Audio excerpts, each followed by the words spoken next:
African soldier there making his own contribution to Luke's Morning Journal, Luke's FM 106.5, the University of Liberia Radio. We are broadcasting to you live from our Fender campus right here in the township of Louisiana in Montserrat County. Like we said to you, we now have live online the national president of the Alumni Association of the University of Liberia. They will be going to election. Mr. President, let me say good morning to you and welcome to Lux FM. Thank you very much, Alfonso, for having me. How are you doing this morning? I woke you up early morning. Sorry for that. Well, not a big deal. Once you serve humanity, you have to be ready and prepared at all time to do this kind of stuff. Okay, that's great. So, the elections are coming up on the weekends? Yes, sir. To be exact, the vote is already in process, so it will be closing on Saturday by 4 p.m. Mm. So, for just for clarity, for the audience, are you running or you going out? Well, unfortunately, by the Constitution, I served 2 terms, and I'm not running, and I cannot run. Okay, yeah, democracy all over the place.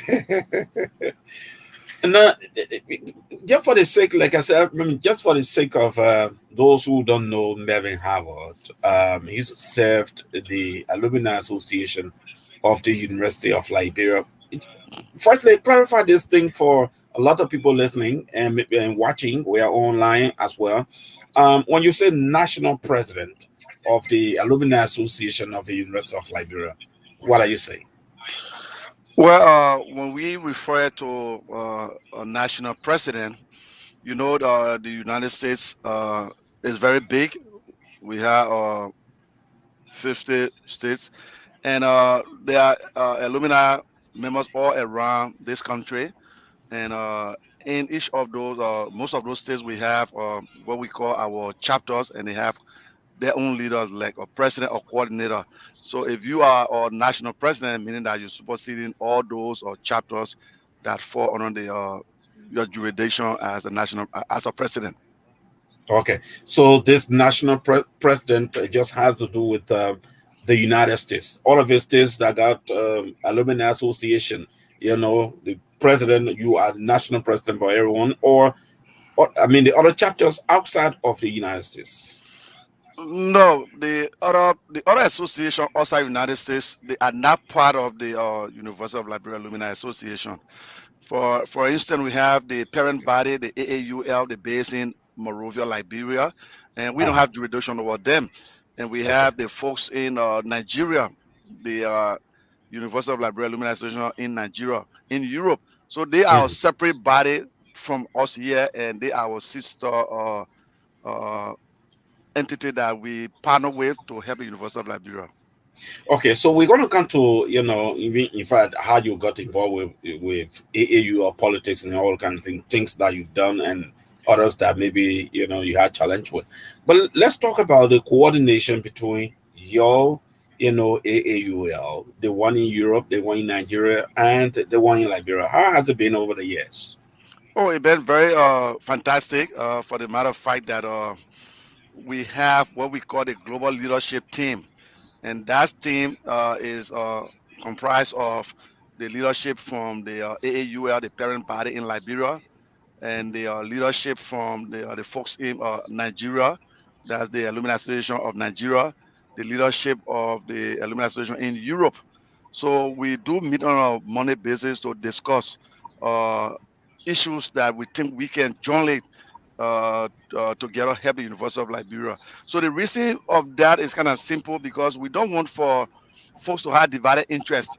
So for an example, if we decide in America to, let's say, build a student center, so the folks in Europe say, well, we're building another center, or the folks in Nigeria say we're building a student center, it does not make sense. So we collaborate, put those resources together, those ideas together, and see how best we can do it as a team. So that's the reason why we established a global network, and we do collaborate.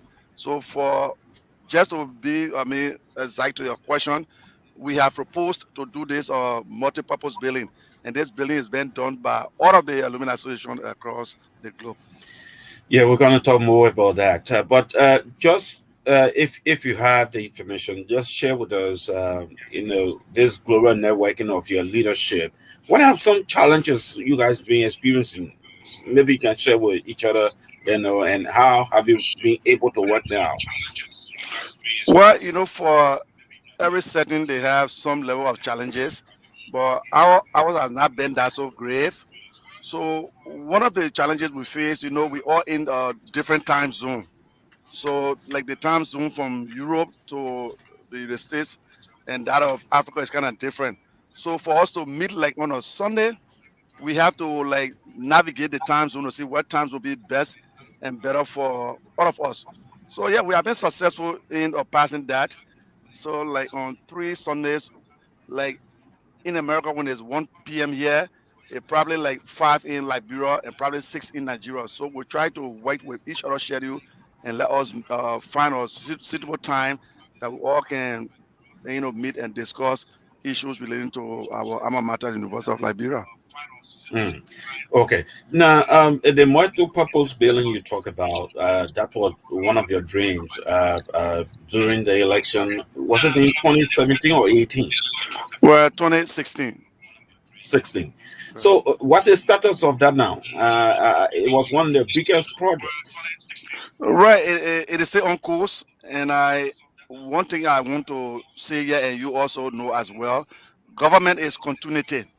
So, Mm. despite the fact I served 2 terms and I will be leaving, but that does not change the fact that the project is not on course. It is still on course, and what we have said as former students and graduates of the University of Liberia, we make sure that that building is built for our institution. What it take maybe the next 3 4 years, but we are on course. We are raising good money.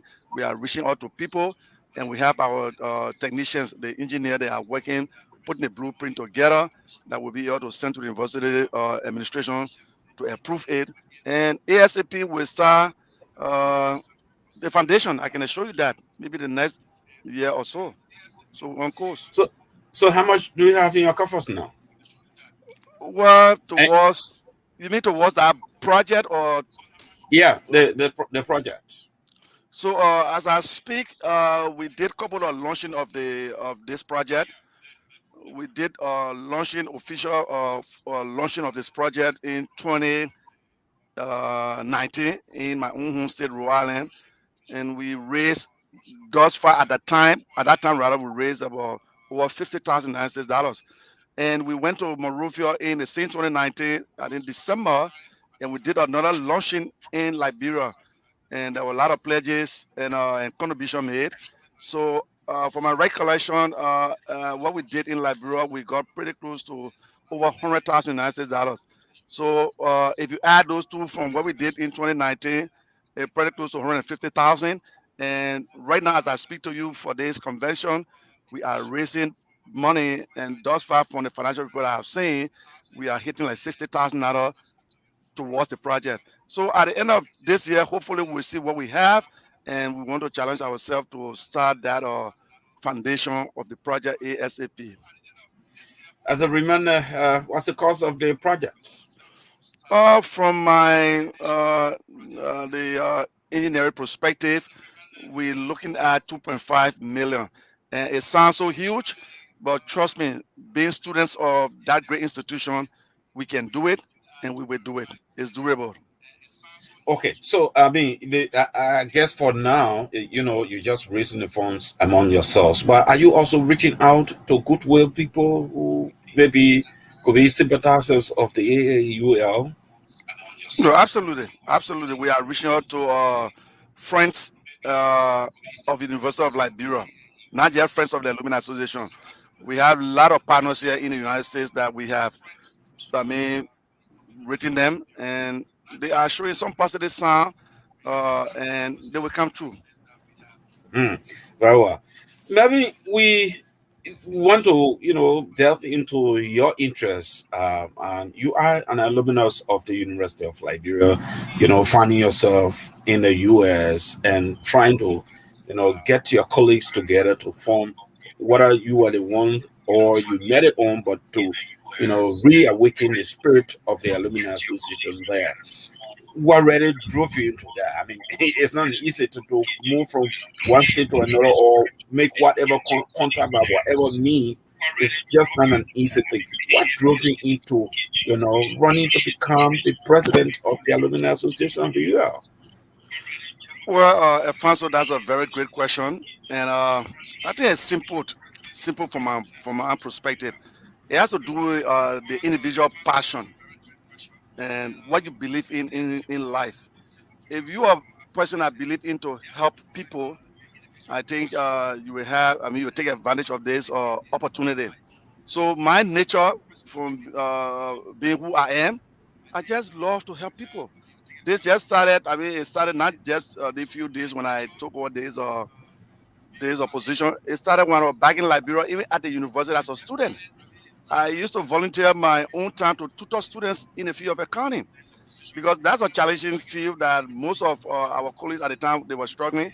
So I used to like have tutorial classes and just free of charge and just to make sure that people understand the subject matter.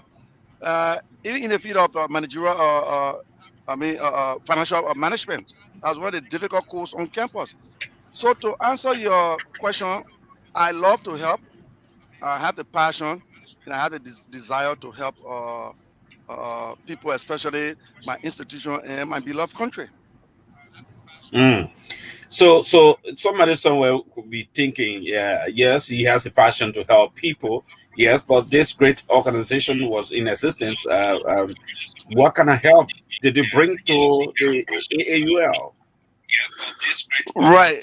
Another great question again. So let me just, for the listening audience to understand about this whole association of business. Prior to me taking the office as national president in 2016, I heard that they had this association, but in my view or in the view of other people, it was not really functioning. People that was not a lot of heard about this association. So when I got elected in 2016 in Philadelphia, I sat for long. I said, look here, the University of Liberia has made me and made other colleagues that live in this country. So the best we can do, and the only best thing to do is to see how best we can come together and give back to the institution who have made all of us who we are today in society. I mean, trust me, in this country, we are doctors, we are lawyers, we are accountants, we are auditors, we are, educators, all based here because of the foundation that we all got from the University of Liberia. We are who we are today in society. So it is upon us to see how best we can put the resources together and help this institution who have made us today. So that's the driving force behind me. I mean, taking this position. It was not based on any political reason or any personal benefit. Maybe hoping to use this as a stepping stone to get some job in other parts of the world, also in Liberia. It was just a simple fact that we need to help. We need to be not ungrateful. We need to be grateful and give back to this great institution. That's the reason why I took up this tax. But back here in Liberia, to galvanize promote students and or graduates of any school is just an easy thing. In fact, the evidence is whenever there is this homecoming, we go on campus. Not too many of our graduates will see coming back. Now, I just want to know. I mean, just paint a picture of what it took you, to organize your people to have today a vibrant AAUL in the US. You have something on there. I'm kind of getting a feedback. Maybe you could just reduce the volume also. So maybe your computer or something. It's okay now. Yeah, better. Okay. So I want to Did say it? Did you get a question? yeah, I do. Okay. I do understand where you come in regards to your question because Mm. I mean you are absolutely right, especially uh, things that you're going to be doing, you're not being paid. You're not going to get any personal benefit in return, and you just do it. So it's kind of difficult to find most people of that nature will do things that probably other will do with regards to this what we call non-profit organization. Even in the United States, when we started 2016, we were about like pretty close to 30, 40 persons. Can you imagine an institution that put up tens of thousands of graduates or what it was? Just 30 to 40. So, but what we did was to get to each of our folks, make them to understand what we're doing this stuff, buy and sell the idea to them, make it attractive, right? That they will buy your idea. So, for an example, I know one thing that drives people away from these organizations has to do with the monetary aspect. Most people, sometimes including myself, we don't want to get paid, just paid money for something that we're not getting benefit in return. So at times you have to like relax the issue of this monetary value attached to your dream and just make it simple. Sell the idea, be a good pitch man. Hey, convince people there's the reason why we can do this, and this what we think we can. I mean, we not I now we can benefit at the end of the day. So I understand it's not just like bureau, the folks in like bureau. I know. I mean, it kind of difficult at times. There are different reasons why they don't want to get involved, but I believe at the appropriate time they will get involved, and and I know the leadership also trying their best to get them. I mean, involved myself. Yeah, much I'm far away from here. I into the chat room, I into the meetings, I get on course at time to encourage our folks. And gradually, I can see, I mean, it is picking up. It was not just happen overnight, but gradually, I know folks will see the reason why, what we need. Why are we doing this to help this school? Because again, like I said, this University of Liberia, despite the fact of the current situation that it is faced with right now, but it remains supreme, and this school has given us a lot, including myself sitting here, a very lot. So it is upon us to help the administration, help the government, how best we can make this school to be one of the best in Africa. And George, before I take your next question, do you know back in the days when we were at the University of Liberia, prior to us going there, they have folks from South Africa, folks from Nigeria, folks from Africa. Other parts of Africa used to come at the University of Liberia. And they got a degree. Trust me. So if that school was not so great, why would a guy leave from South Africa, leave from other African country, come there and do their studies? So again, it is a great institution. It will always remain great.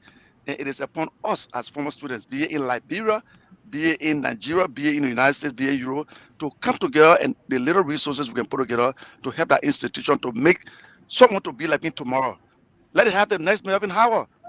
There are a lot of good folks at the institution, but they need our help. And that's the reason why we're in it, and we'll make sure that we do our best.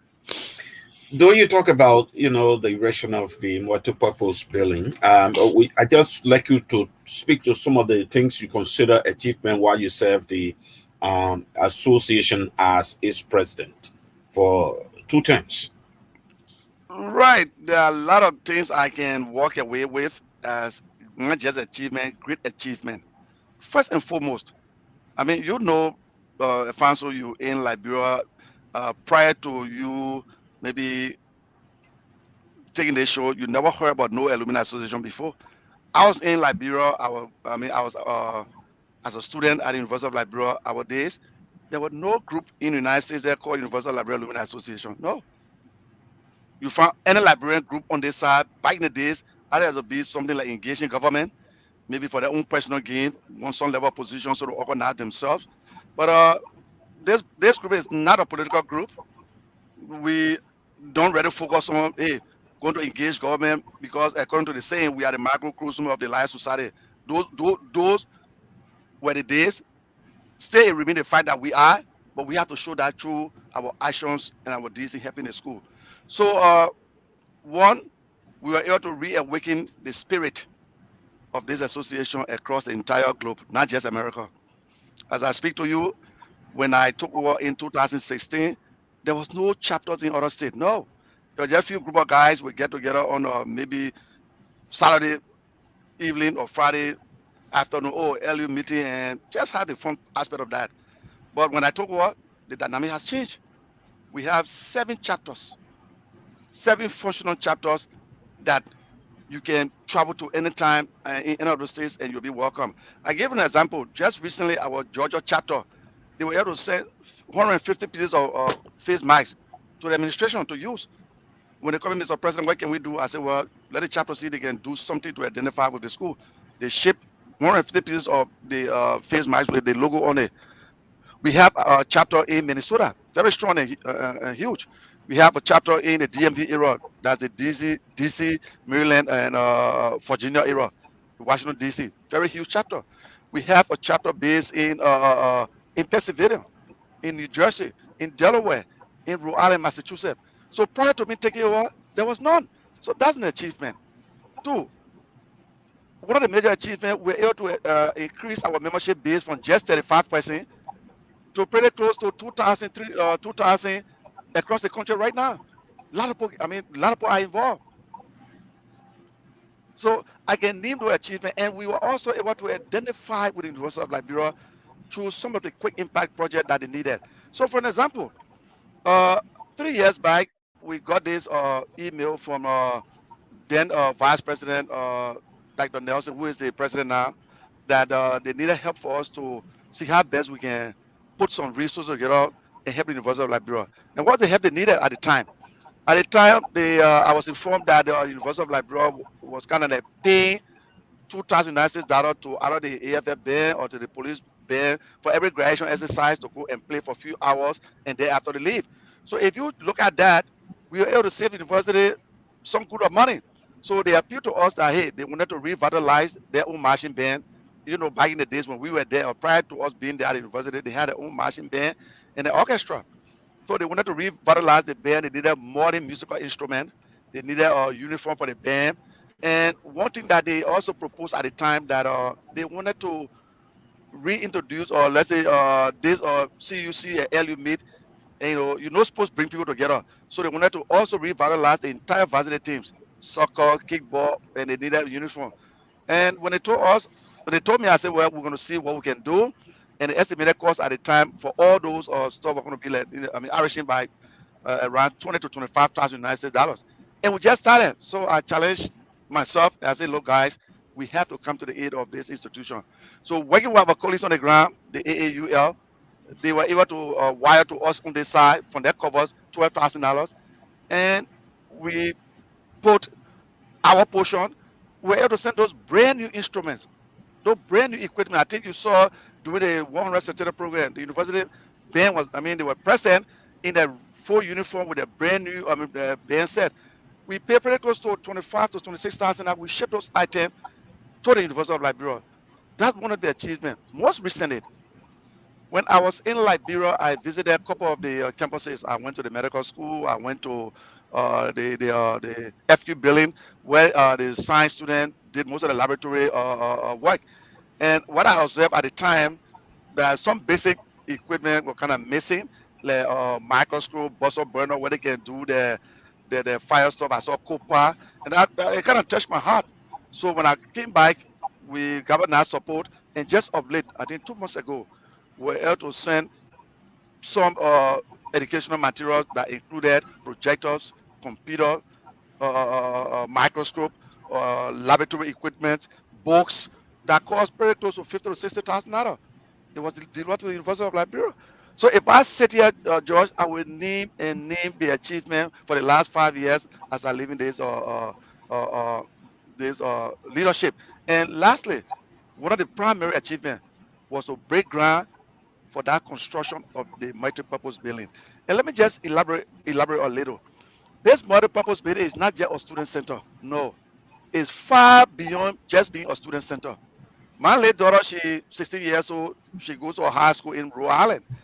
And if you look at the high school, Josh, they make up that high school, it almost like a university building. They have a mini clinic in Ali High School. They have a little gymnasium. They have a conference room. So why can't we do the same for our institution? So this multi-purpose building, we have a gymnasium with a capacity of 10,000 persons. So what is the goal? The goal here that if the university is having their graduation program, instead of going outside most of the time where it rains and they have to build tanks. So look at, if it rains, you can go outside for the fresh air. But if it rains, bring the graduation exercise inside.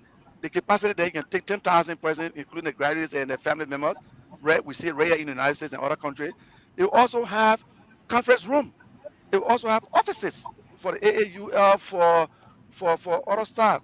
It will also have a fitness room, a student center, and a waiting place.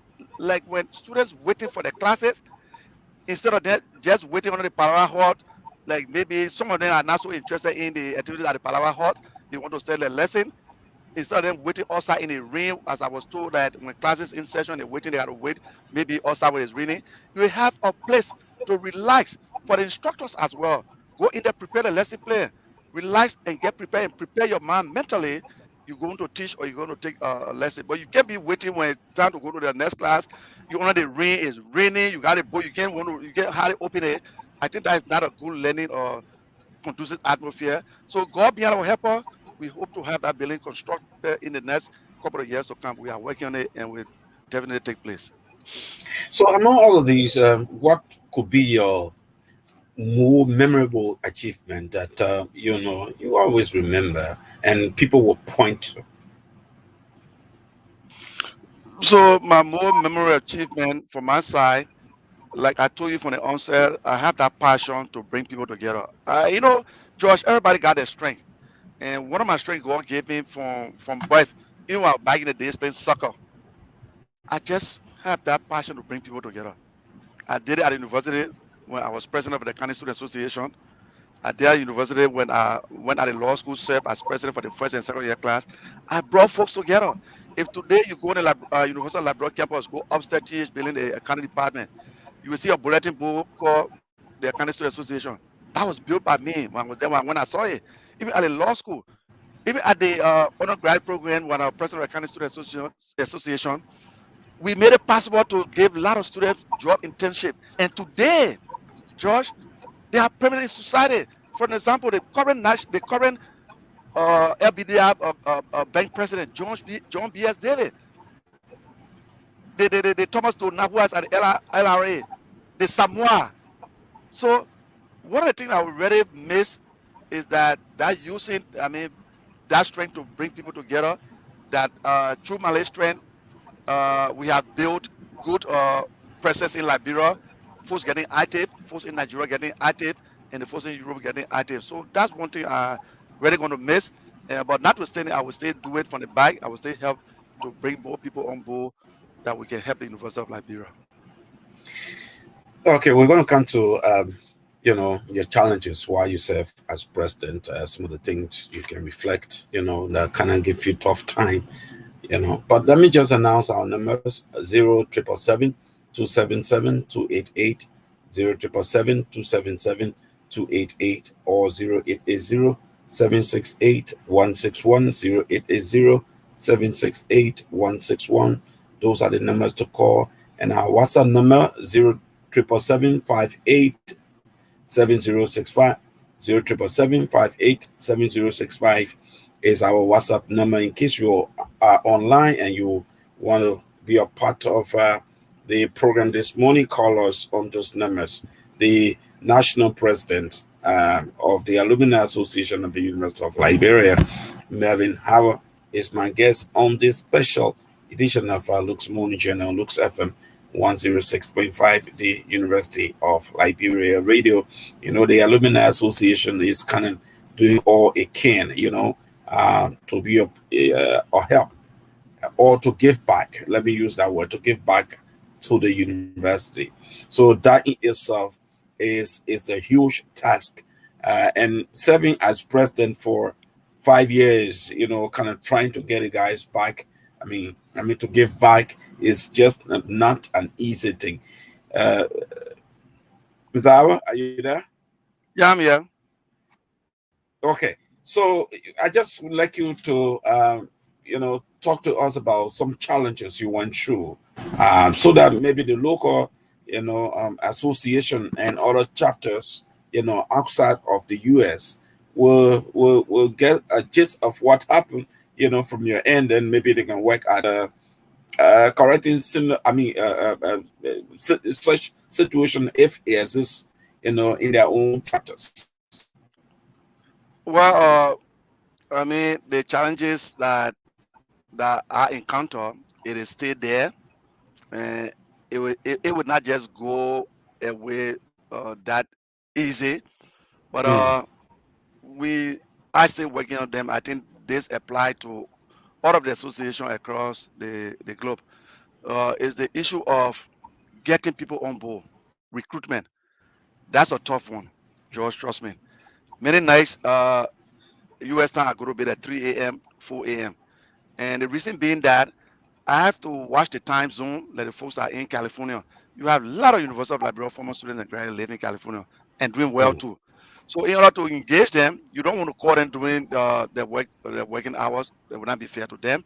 So you have to wait after work. There's what 3 hours behind us in the on the East Coast. So I have to be up waiting to talk to them. At times, some 30 minutes on the phone, convincing them, telling them encourage your friends, and so on. Even in Liberia, I have to like personal friends that I have that are permanent in society today, both in government and private sector. I have to call them at times and say, look at my man. I mean, you have to join us, convincing them, and it'll be the multiple question asking you. First of all, some of us, I'm not saying all of them, some of us have kind of played this blind eye. I mean, on the university, probably maybe the status in society. Oh, my man, your LUT, the politics. The first thing will come out. You have to try to break that down from them. It is not our LUT. It is not your LUT. It's our LUT. So you have to change that mindset by talking to them to convince them. Then you go through the whole process. So yeah, that has been a challenge. And it is still there. I have to like call into Europe, make sure the folks in Europe get people from London, get people from Belgium, the Euro Belt. It's not an easy task. And also in Nigeria to the time different. So yeah, that's one of the challenges that I face, and I will still continue to help to bring people together. And the second challenge I see too is the issue of giving for people to make financial contribution. I mean, I don't blame them. I do understand. I mean, all fingers are not equal. Some of them they are just it's difficult financially and they can't give the last. Some can afford it, but they don't want to give it. So you have to convince them, you have to talk to them. I mean, the raising money And, aspect and, to and, raise and, money, and, it is. and that's one concern, almost everybody here has. Why do you think Liberians just, hard to give back to their institutions? I Why think as an individual, personally think it's so hard for people? I don't think I stand to be corrected. This is an individual problem. I think it's a societal problem. What do I mean by that? Myself is to be in the same category when I was back in Liberia, because the Mm, culture we are giving people. Don't get me wrong. We good to give. We are kind-hearted people, but at times when it comes to this organization structure, no, we can. Again, I will say this for clear. People when I was back in the days, people helped me pay my school fee that I never knew. They gave me those opportunities. I give an example. Back in the days when people promised the scholarship to give the scholarship money, the university I could probably run behind them up to today's date. Okay, so it's just that the culture here in the United States it make you to give because when you write non-Liberian American to your program, when they come in, they not just come with plenty talk to talk all day walk away. They will come to give you something because they understand what you engage into. You need money to survive or to mm, sustain the organization. I give an example. My wife, she is a CEO of a nonprofit in the United States. They carry backpacks to Africa. Every year they bring about 1,000 pieces of bypass to Liberia. They been to Liberia prior to the COVID about 4 or 5 times into bombing, into Banga, into the remote area of Liberia. So before they carry those backpacks, they will have a program here, a fundraiser. They call it Group Sunrise Incorporated. And on the board, they have non-Liberians, American. And the people will make sure they serve on those board. They will make their own contribution, like $1,000, 500, because they see the need and they see what the group is doing. It's impacting life of people in Africa, both Ghana and Liberia. So again, I would say I believe a societal problem that hey, for people to just give, you have to beg them, right? Even though it's not 100% yet, but most time people give. You rent for grand. They look at what you're renting for. Well, it makes sense. When we were about to ship those stuff to the University of Liberia, I just took a letter to a group called the trustee Tidel, they in Boston. So former foreign. Service or Office of the United States government. I wrote them. I visited with them, had a meeting with them, and were able to give out a shipping cost of $5,000 to ship those items. They, they are not part of us, but they ready took into consideration what we were doing to send those marching band. I even displayed to them and said, wow, this is so great. And if you just started writing check, or maybe I was saying 1,500, 300, we got a shipping cost and we ship the items. So I think that's the problem. Not that they don't want to do it, but we just have to talk to them to help the So what do you institution.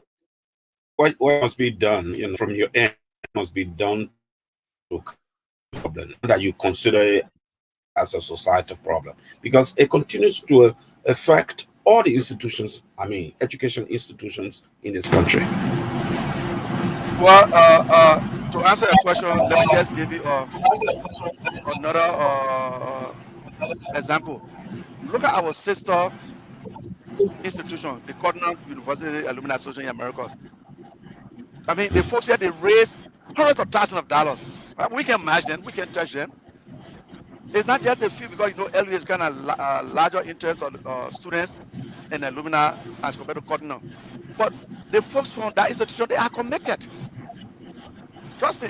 While we pay $25 a year for membership due, we know all figures are equal. Those folks paying probably the $300 for the membership due for the whole year. Because if they can save $10 a month, multiply by multiply by let's say 12 months in a year, right? We can pay more than just $25. So again, we keep appealing to them. We're not going to demand them because they are not under any obligation to help the University of Liberia. No, nobody under obligation. But we see the reason of us doing that.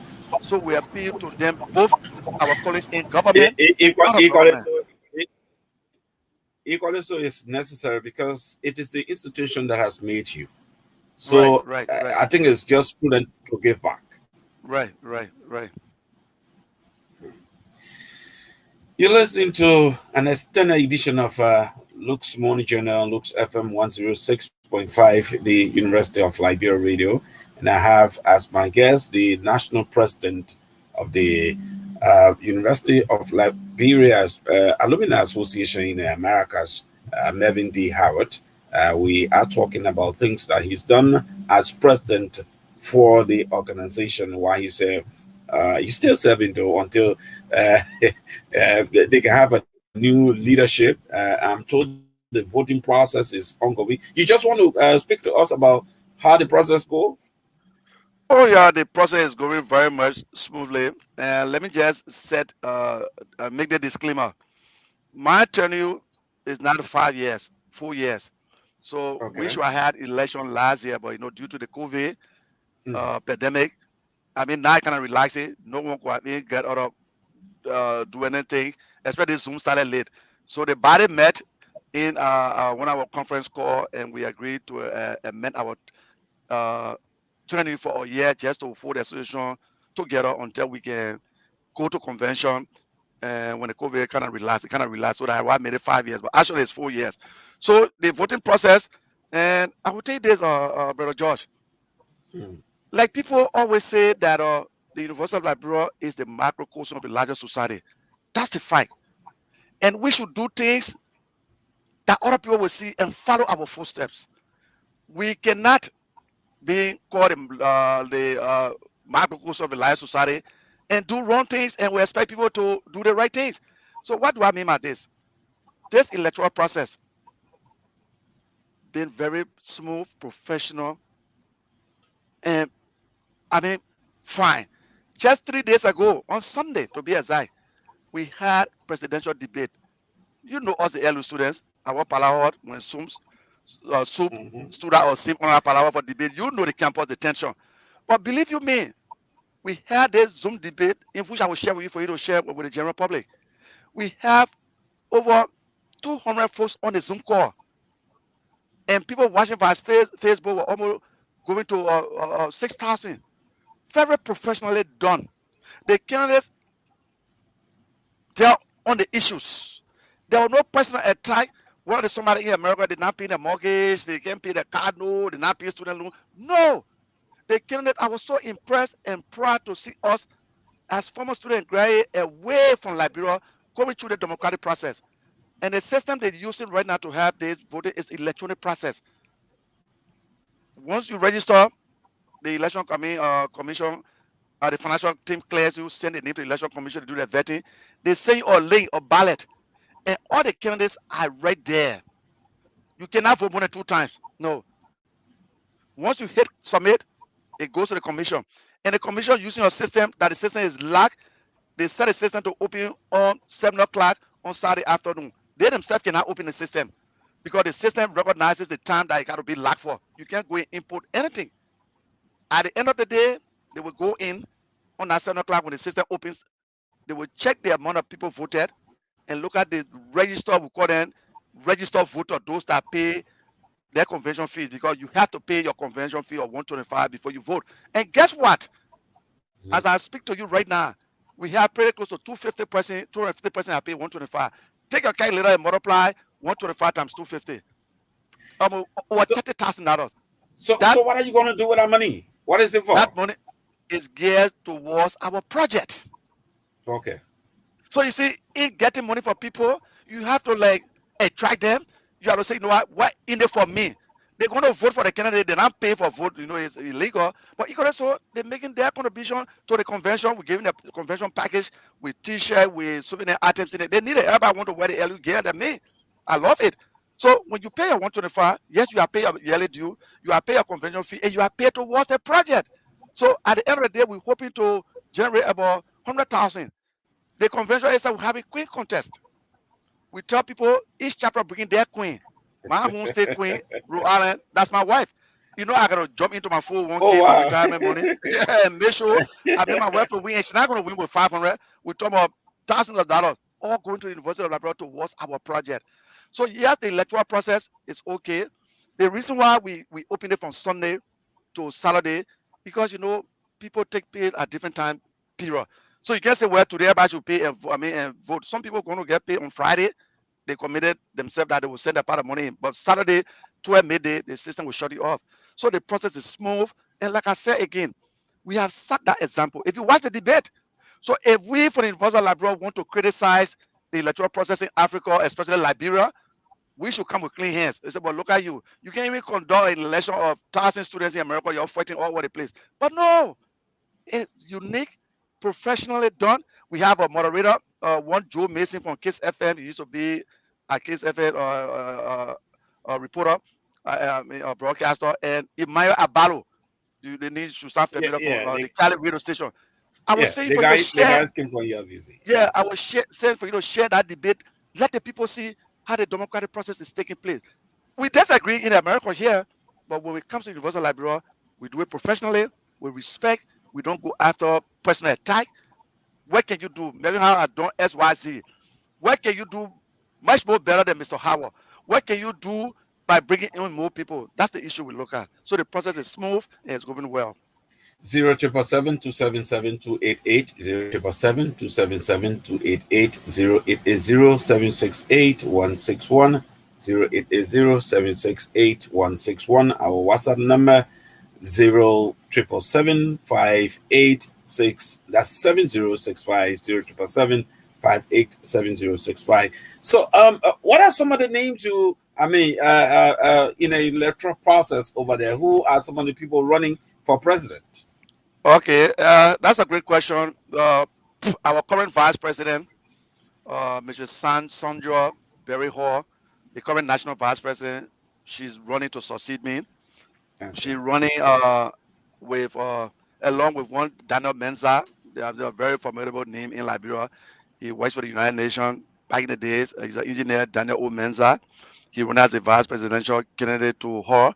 Then we have Anthony Soare, based in Minnesota. He used to be with the PGF auditing firm. He running as president, and one Monica Tour, she running as vice president. And for the board of directors, we have 7 positions vacant. But believe you me, about 12% running for that position. Oh, they also go for election? Oh yeah, the board of directors, we're having 7 board director election. And let me just say this for our electoral process. Maybe let people Uh-huh. understand. Yeah. We are a non-profit organization in the United States, so we have to play by that rules. So we are not a political party. Like back on campus, you have SOUP, you have STUDA, you have SIM. We don't go like the standard bearer stuff like or team like, so to speak. So if I decide to run as President Alfonso, I can take you as my VP, but it's not a team. The voters have the option to vote for me on the head of the as the head of the ticket, and they also have the option to vote for the other vice president, so they can do a Why did you crisscross. decide to do it that way? Because we want to take the politics for into the association. If you keep it as a team, there will be friction, like team A going against team B, and we also want to encourage people. Hey, I could be good as vice president, and you know my potential on the other guy's side, and maybe these two people here, I don't like the VP, so we get that option. You know what? I will vote for Melvin as VP from this side and vote for Alfonso for president from this other team. That is the tension because we have studied over the years in this country that political activities divide organization and destroy organization. So that's one of the reasons why we don't do politics. We're not uh, uh, praise singer of any government of Liberia, and we are not there to criticize any government. Our primary goal here in the United States is to work with the University of Liberia administration, any administration. When Dr. Weeks were there, we worked with her, we supported her. The visitor of the University of Liberia decided to appoint Dr. Nelson. We also work with him, give our support. We are not here to challenge the visitor. Why did the appointment justify to us? No, that back in the no, that's not our place. Yeah, our goal here is to get the needed resources, help the university, and take the politics off. Politics will be there. Don't get me wrong. You have the local politics, all the president did that, but we don't involve national politics that will come in place and destroy our organization because you know the politics in Liberia is so fragile. If you're not against, you fall, and we don't get into that. What we get into your pockets and your commitment to help our university. So that's the reason why we did that for. Okay, and it's really working well for you guys. Oh, for the last 5 years, trust me. I mean, like I said, they had this association before. I was told there were two separate groups.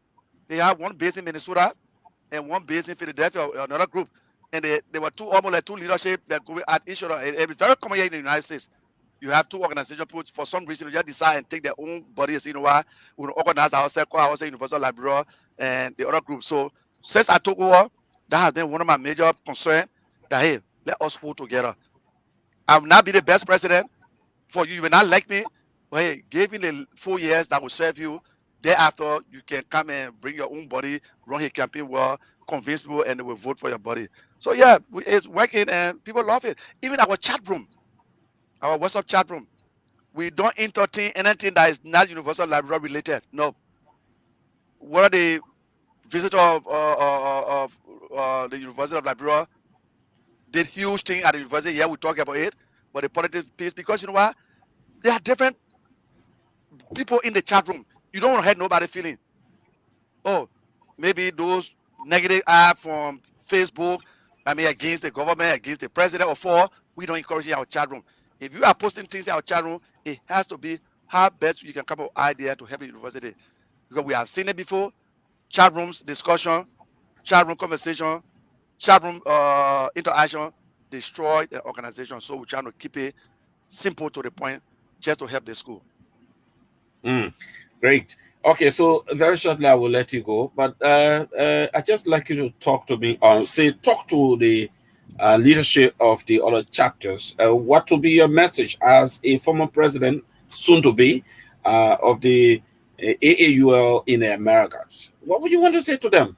Well, before I speak to the leadership of the AAUA and other folks around the world, I want to also speak to the good people of Liberia this morning, especially our students, our colleagues at the University of Liberia. Uh, that one thing, Brother George, I need to say here before I leave you. For all of the protests that have been taking place on campus, God has given me that strength and opportunity to have intervened. Started back from Dr. Weeks when she was put in, I think, one of the TH building and besieged for a couple of, I think, 3 to 4 hours. I intervened from here. I pick up the phone, call the student leadership at the time, and appeal to them and say, look, guys, two wrongs cannot make one right. You got concerns. And I would say, I've been a student before. Students do have concerns. But I think the best way to do is to dialogue, then taking the matter into your hands. When I came to Liberia 2019 and spoke at the one rest lieutenant, program where President Weah and President Marabio of Freetown were present. And I used the opportunity again to say that you cannot be a student and be teacher. Okay, the best way to go through any problem is to dialogue. But we saw of late sometimes students they rock war when we never did one on campus, stoning each other. That was so terrible. We also intervene from here. Even of late with the e-learning activities that were taking place when students were on the rampage, we pick up the phone, we call the students, and they don't respect me. They call me comrade veteran. That's the name they gave me. I don't know when they comrade veteran, and I like that. And I told them, I said, guys, we do understand your concern. Everything is not roses right now. We do. But please, let's tune it down. We'll see how best we can work together. If you even talk to Dr. Nelson, the records are there. We have intervened in all the processes, not to feel it, because we are people of peace, but to calm down the temperature and find the best workable solution that will be in the interest of the university and the people of Liberia. Because, Alfonso, I mean, when you sit far away and you see those things happening, it's very disheartening to see. You know, there's on Facebook pick up everything. People even cooking palm butter or potato Mhm. gravy on Facebook. So see, LU students, I Facebook. mean, engaging in those kind of acts. Again, I would say we are not seeing the student wrong. They are proud at the University of Liberia. And recently, when I had a live interview, and when I saw the images of those building from campus, I felt very bad. And I said to the interview guy at the time, I said the current situation in University of Liberia, talking about renovation of those building, the bathroom, and I was bold enough to say you can't shape the blame on government 100%. It's not everything government. You don't expect the government to go in there and fix bathroom that you are using. So there were three parties to the whole issue. Yeah, the government has a part of share with regards to the University of Liberia. This the administration has a share. You can't tell me to bring water for students to use the bathroom. The government got to do everything.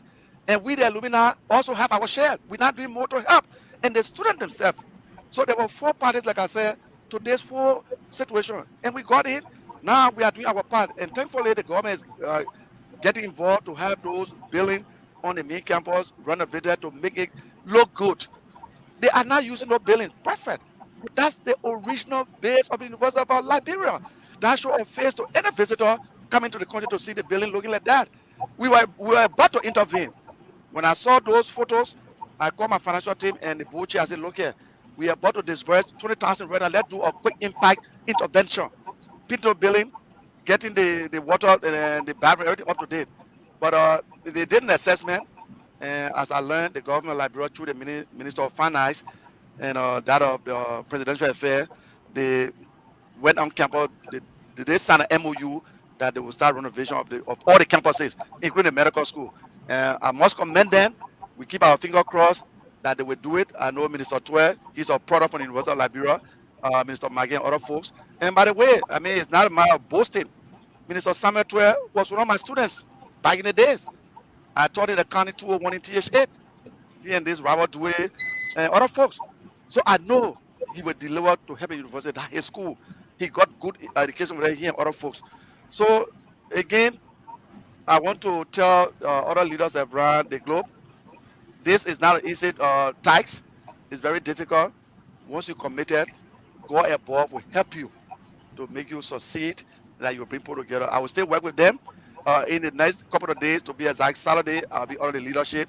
As of Sunday, I will be called former president, in which I love that title, to rest with my family because it's been a long 5-year journey, traveling from state to state across this country. Going into Liberia, you saw me in Liberia for the 2019 one September, serving as a guest speaker, going to activities there, and bringing people together. It was a heck of a work, but all in all, I love what I do. I love to help people, and we will continue doing our good job. Thank What are you. you going to miss the AAUF for? Pardon me? What are you going to miss the AAUF for in the Americas? No, in America is the ULIBAA, ULIBA, Uh, University of Liberia Alumni Association in the Americas. In Liberia is the Alumni Association of University the of Liberia. University of Liberia. They are AAU. Yeah. I'm gonna Okay. miss them, and even up to today's date, I still cry before I leave you. I still shed tears because I get emotional each time when I think about this. We were three colleagues that started this whole idea along with me. How to build a multi-purpose building. They did their part. They played their part. But today, due to the cold hand of death, they are not around. Besides those two, there are other colleagues too that started, professors. But those two and myself, we used to talk every day, morning, night. I'm talking about the late James Davis, former president of the AAUL. He was my brother, my professional colleagues. We discuss, Mr. President, even prior to a death, that week, we had chat messages going about this item was sending. He said, President, thank you. I can't wait to receive those items to deliver to the university. Talking about the computer, the microscope, and the projector and other thing we just sent. He no more. And the other person, the late Emmanuel Batten Niswa. Mr. Niswa was the Auditor General of Internal Audit. You know that. When we came to Liberia 2019, the late Niswa, for the matter of fact, took his team to greet us, to meet us, himself at the airport. The late Niswa gave us accommodation. We even had the launching of this project. The late Niswa contributed, initial contribution he made $1,000 cash. He gave to the project, he spoke. The photos are here. He was so passionate about this project. When we came for the launching of the project in Liberia, he, through his connection and instrumentality, he invited our own comrade, Natalia McGill, the Minister of State, Samuel Twe, the Thomas Dona. He brought those colleagues. He said, look, guys, Melvin is a guy, our friend from back. Let's help him to achieve this goal. Niswa did his best. If you watch one of the presentations, he was the point man for us from here. He made those presentations when we sent those stuff. He and Thomas Dona at the University of Liberia, those volleyball, those putting gears and the marching band. It was the late Yeah. Niswa leading his job. Today, he and James David are not around to see this dream going true. Mr. President, let me say thank you so very kindly for being with us today on a special or extended edition of Luke's Morning Journal, Luke's FM.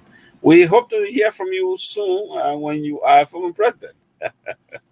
Yeah, that's good. And before I take my exit, let me just say here to the good people of Liberia that better days are here. Don't give up the hope. I always believe in hope. The current state of University of Liberia today is so bad until some people say or suggesting it should degrade it to a technical college. Where that's the view, you can't change that. But one assurance I want to give, this institution will pick up as well as the country. When the Civil War came, every factors of the society, fabric of the society were affected. So the University of Liberia is no exception. But I can say here for clear and show that the better days of Liberia and that of the University of Liberia is coming. Let's just be hopeful for our student body. We're doing our best to support you. We understand the tuition is free, but the fees are very high. We instituted a scholarship program to help deserving students with fees.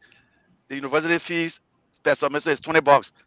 And I know our goal here is for every semester, for a year, we want to do 500 students. That money will also help the university for operational. We're working on that. But let us be hopeful. Let us pray, all is not lost, that one day we'll all say, yes, this is an institution that went through a lot of tough time. It happened in this great country. America had its part of share, back in the days. But they can turn by and say, yes, this state went against the state, this union went against the union. But today, they are together. So that's my last appeal to our great people of Liberia, the students of the University of Liberia, the faculty, the staff. We get it, we understand it. We are working with you. We are trying our best. We are praying for you. Things will definitely be better one fine day. Thank you, and God richly bless you all. Melvin Datuhava is the president of the University of Liberia Alumni Association in the Americas. We've been talking, on his leadership as president. He served the association for 5 years. He's going to say bye to them. It's going to be saying bye to them by Sunday as they go to election on the weekend. Want to say thank you for your listening role, and those of you who view online, thank you for being there. My name is Alfonso George, and I want to say thanks to Jacoby who earlier started this program. Well, that's it. We talk to you tomorrow, Friday, on another edition of the program. Bye bye from my end.